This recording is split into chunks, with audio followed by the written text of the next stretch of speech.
Tell me, let me guess, you from the town that I love best. Talk Memphis, I wish you would. Talk Memphis, you sound so good. Let's talk about a little bit on Invest It.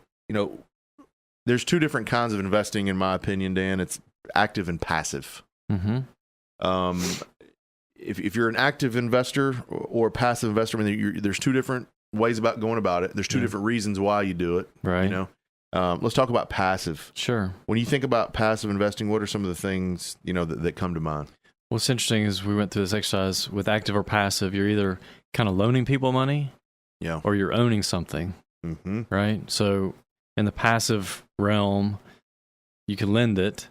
And so if you lend it and being totally passive, you're, a money market, a CD, your savings account is sort of like lending it because you're kind of lending it to the bank. Yep. Treasury bills, bonds. Those are actually, where you're actually just letting somebody borrow your money and you're getting a percent return. Very small, usually. Usually much smaller because it is passive and it's kind of a guaranteed return.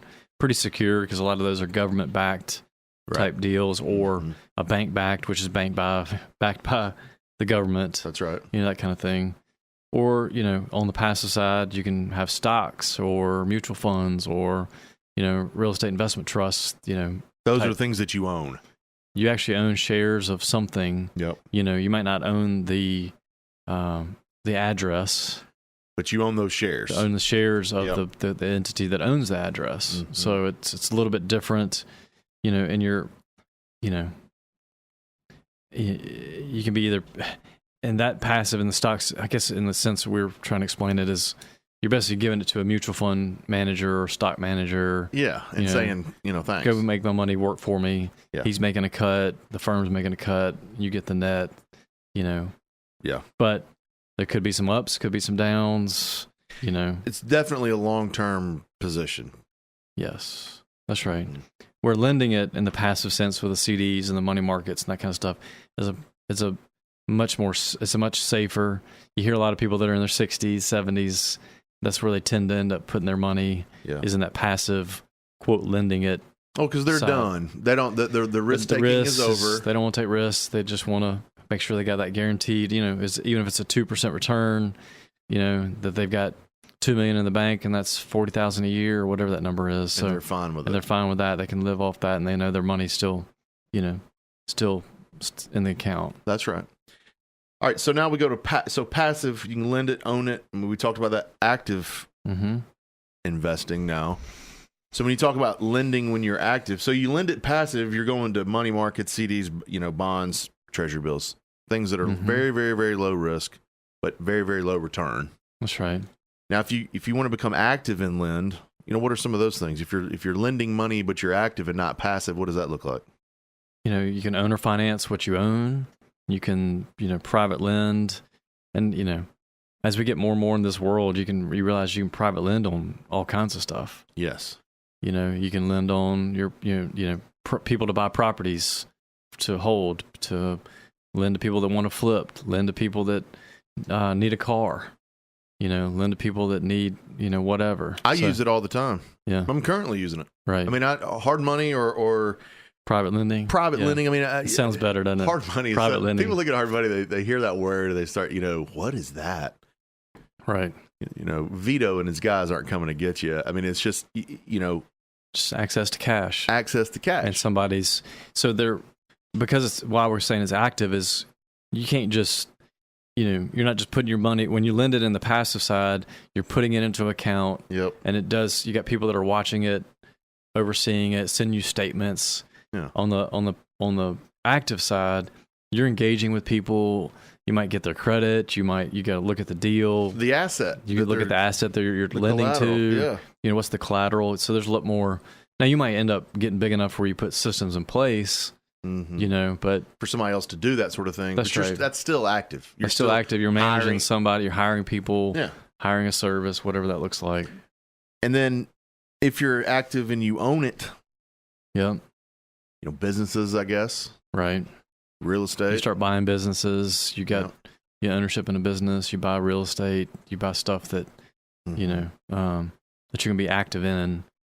And you can turn that again. Same thing. You can turn that more into passive as you get bigger. I think that's part of the lesson here. Is like Yeah, the path. Yeah, everybody wants to be passive. That's right. They just don't want the results from that, the return. That's right.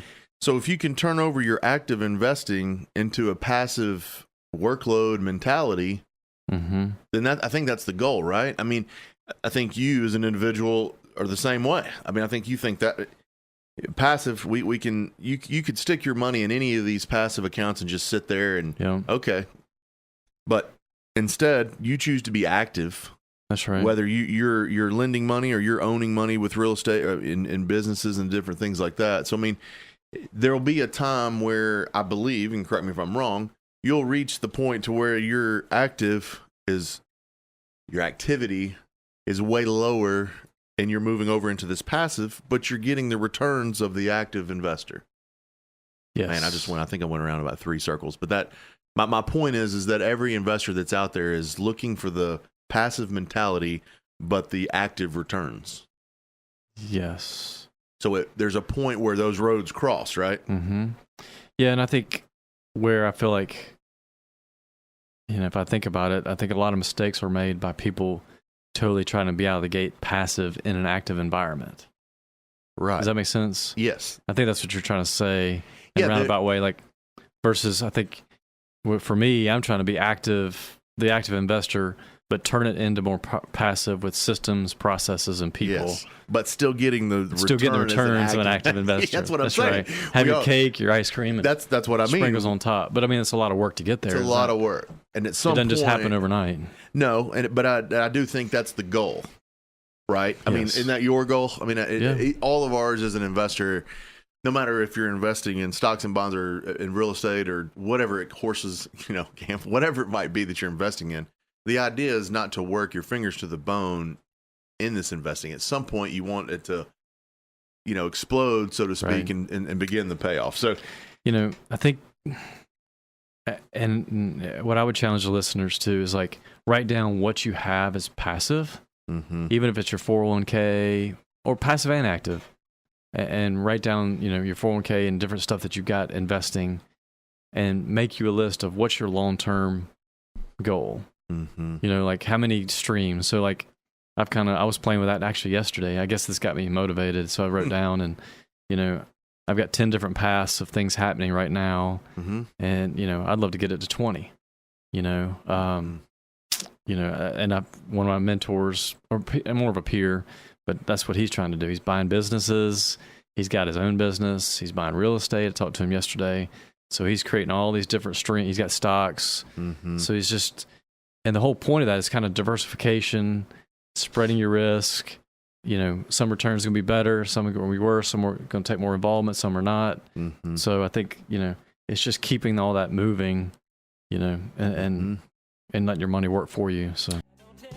Let me guess, you from the town that I